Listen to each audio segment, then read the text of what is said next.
Hello दोस्तों, स्वागत है आप सभी का। तो आज का सवाल है √50 माइनस √128 प्लस √32 का मान ज्ञात करो।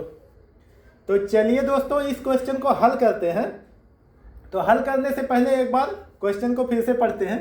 देखिए यहाँ पे है √50 और बीच में है माइनस का निशान।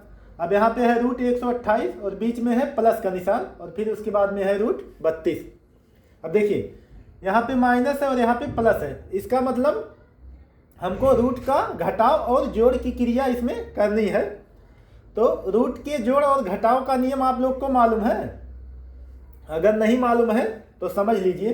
देखिए रूट का जोड़ और घटाव तभी संभव है जब रूट में एक जैसी संख्याएं हों, यानी यहाँ भी एक जैसी संख्या हो, यहाँ भी एक जैसी संख्या हो, यहाँ भी, लेकिन यहाँ पे अलग अलग संख्याएं तीनों में दी हुई हैं। तो अब क्या करेंगे ये समझिएगा। तो सबसे पहले हम ये जो अंदर की संख्याएं हैं इसका हम फैक्टर तोड़ेंगे। तो √50 को हम तोड़ेंगे 25 गुणे 2 में। कोई दिक्कत नहीं होनी चाहिए क्योंकि 25 गुणे 2 करेंगे तो 50 हो जाता है। अब यहाँ पे माइनस है तो माइनस दीजिए।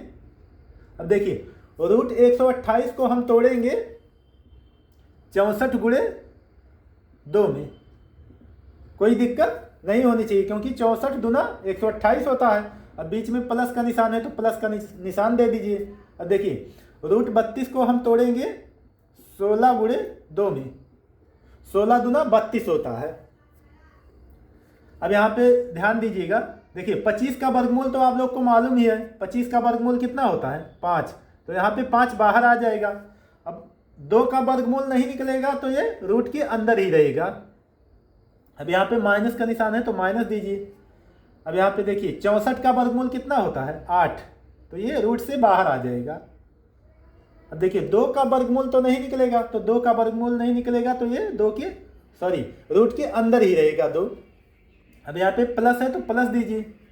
अब 16 का वर्गमूल होता है 4 और 2 का वर्गमूल नहीं निकलेगा तो ये रूट के अंदर ही रहेगा। अब यहाँ पे देखिए रूट के अंदर तीनों में जो संख्याएं हैं वो एक जैसी हो गई हैं, यानी यहाँ भी √2 है, यहाँ भी √2, यहाँ भी √2 है। तो अब आप जोड़ घटाव इसका कर सकते हैं, कोई दिक्कत नहीं है। तो अब यहाँ हम सबसे पहले जोड़ की क्रिया करेंगे।